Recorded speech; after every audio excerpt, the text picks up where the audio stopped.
What's good? Facebook. It's been a minute since I went live on here. I wanted to jump on real quick Sunday morning. That's why I said Sunday morning coffee and car sales. So any of my people out there that's in the sales arena that's up early on a Sunday morning, it's 9:14, which is really late if you ask me. But I know most people like to get their ease on, like Lionel Richie say, easing on Sunday morning. But get your ass up and let's get to it and do it. So I was looking at some information this morning. I like to check the sales stats and just see how the numbers are going as far as for dealerships around the country. What type of things we got to look forward to going in as we finishing up 2021. And one of the good news things that I did see was that sales for right now, going into as we getting ready to finish up the third quarter and we heading into the fourth quarter, automotive sales are up 10.3% as in comparison to 2019. As in comparison to 2020, they're up 34%. But we know we had the pandemic that was played a part in it of why it will be such an increase right now. So let's get into it, man. One of the biggest things, I hear folks bitching and moaning all the time and complaining about, the jobs that they have and how they want to make more money and they're not making enough money and they wish they were. And I see people, go back to school and put themselves in debt, all chasing the almighty dollar. And at the end of the day, I know people say that money can't buy you happiness and money isn't everything. And that is true because it's all about the experiences, the memories, and the people that we touch and we help. But in many cases, in order to help people and to create memories and to touch lives, it does require a few dollars. Okay? So money may not have to be your main priority as far as in life because it does come and go. And anybody that's in business knows, you could be balling out of control for certain months or for years. And then, as everything do, what goes up must come down. And I don't care if you're Amazon, Tesla, Google, they go through it too. The only thing is their money is so big that if they drop 50 million or 100 million, it's like, me dropping $5,000 or somebody else dropping 1,000 or whatever. It's not that big of a hit, but it's still a loss. All right. So as we going in to finish the year, one of the key things that I realized, a lot of people bitching and moaning and complaining about how much money they not making, how much money they wish they were making. And if folks could just understand that there's two types of people in the world. You got producers and then you got consumers. Now, we all are consumers. I'm a consumer, you're a consumer. We all are consumers. Consumers are people that exchange monetary value for goods, right? We're all consumers. Now, the producer side is where the money is made. So those two types of people, producers and consumers. Everybody's a consumer, but how many people are really producers? How many people actually look around and find an area in society where they could provide a service, provide value, or provide a solution? Because at the end of the day, when folks are looking at how to earn money, and I'm not just talking about a few bucks, but real dollars, it comes in being a solution provider or a problem solver. And if you don't think that that's the fact of the matter, I'll prove it to you. You pick out any successful business in the world, not even in just the U.S., but we'll stick to the U.S. We'll go domestically. Any successful business, and I assure you, they solve a problem or provide a solution for something or somebody out there, period. That is the way that the game go. And right now, you have everybody that's saying that they want to be successful or they want to get money. But if folks even look at a video that's 3 or 4 minutes long, they're off of it. If when they chime in, if you're not saying how you can make $1 million, they're off of it. Everybody believes that they're going to be a millionaire without realizing that. In order to be a millionaire, you got to be 100,000 first. Okay? So why not go to be 1,000 first? Because before you even 100,000 you got to be 1,000 first. People believe they're going to be able to just jump past go. And all of a sudden, because they have an idea and they believe in it, that somehow that means that their shit is going to be the one that works. When at the end of the day, you can't bypass this process. You can't. So if you are in sales, especially if you're in automotive sales, but I don't care if you're in real estate sales, insurance sales, if you at a restaurant, you own a restaurant, you sell t-shirts, you sell flowers, I don't give a damn what it is. Unless you are looking at yourself or coming from a place of a solution provider or a problem solver, you will struggle. So let's go to automotive sales specifically. Because right now, people are masked up, they got their vaccinations, and so even though sales numbers are up, things are going to start leveling back out. Why? Because during the pandemic, people that came in to do business with you, they had a real need because they were willing to mask up, put gloves on, to come out and risk being sick because they wanted that particular vehicle that bad, or they needed it that bad, okay? But now, with restrictions lessening and people having to mask off and being vaccinated, folks are kind of falling back into their old ways because old habits die hard.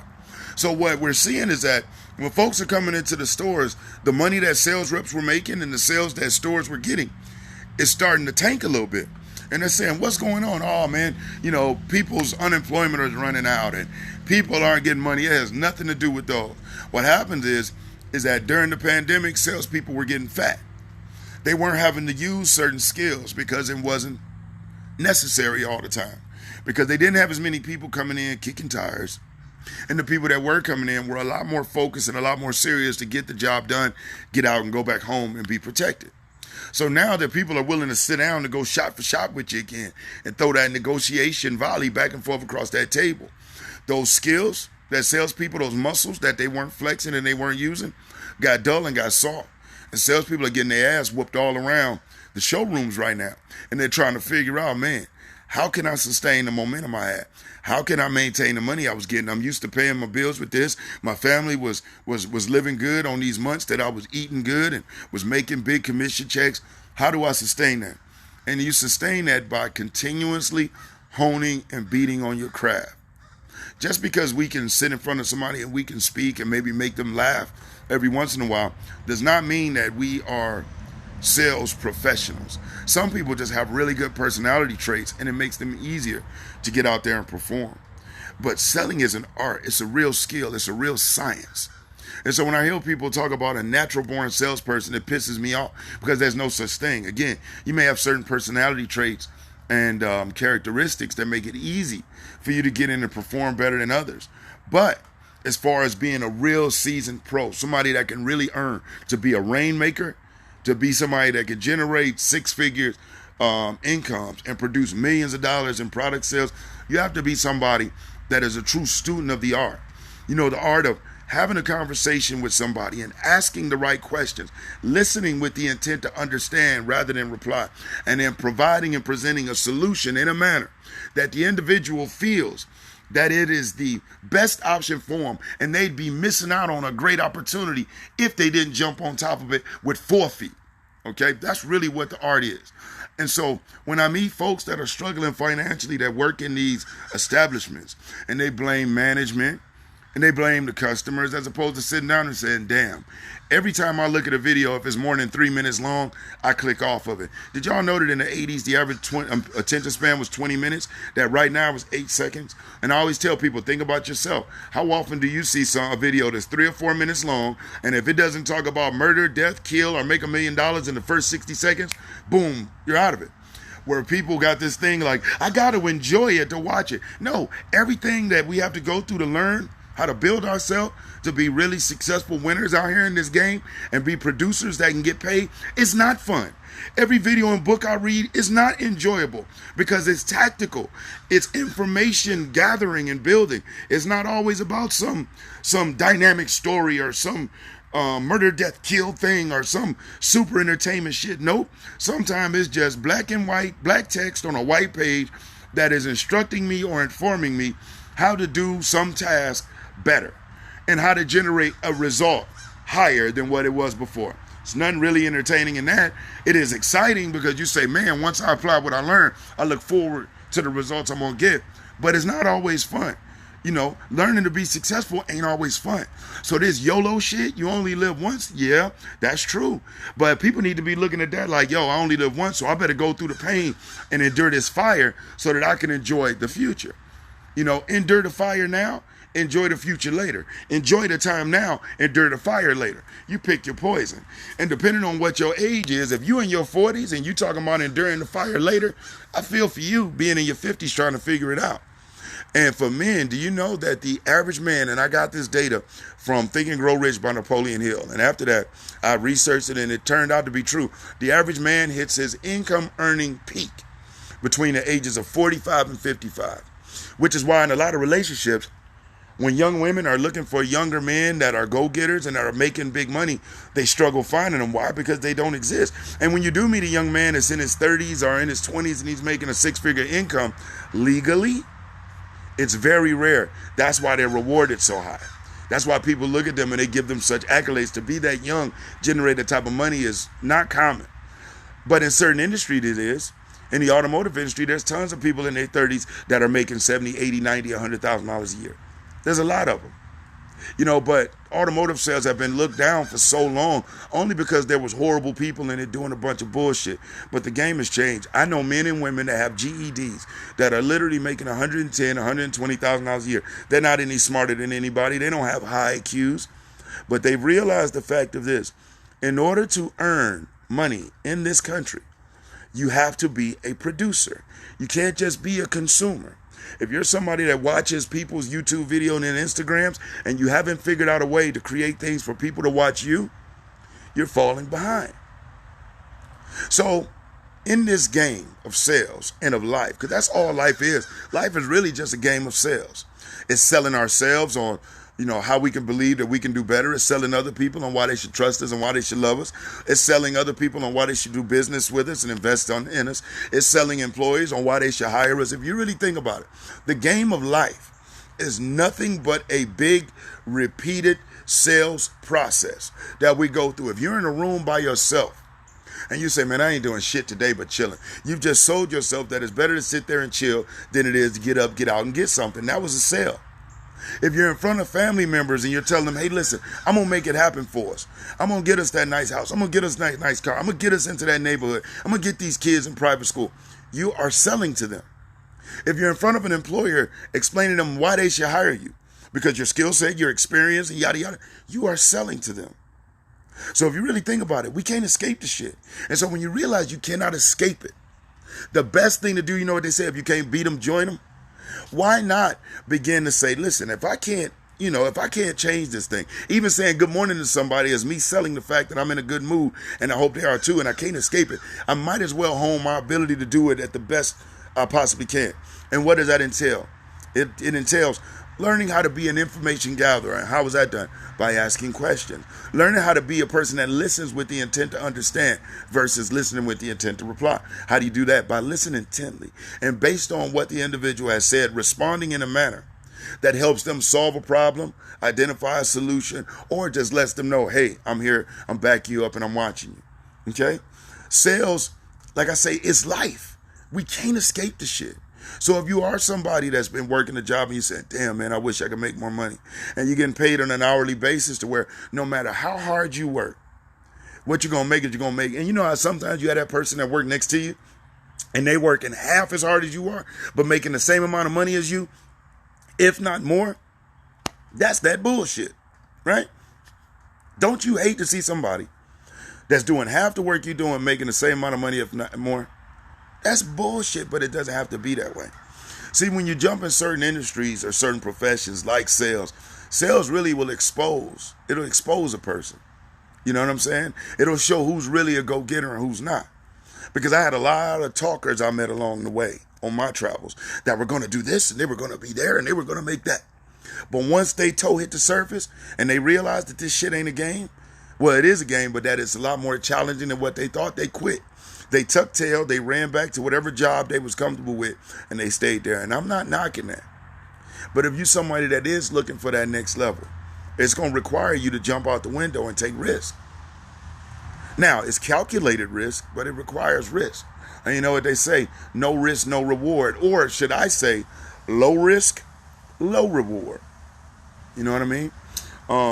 But at the end of the day, if you are in sales and you are looking for a way for you to be able to really capitalize, what I did is I took a program that I've sold for $1,000 around the country.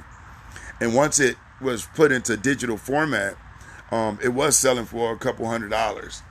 And I realized how many people were reaching out to me that were either new at the dealership or that had been working there for a while and really wanted to get down. But they were nervous. They're like, man, how do I know this is going to help me?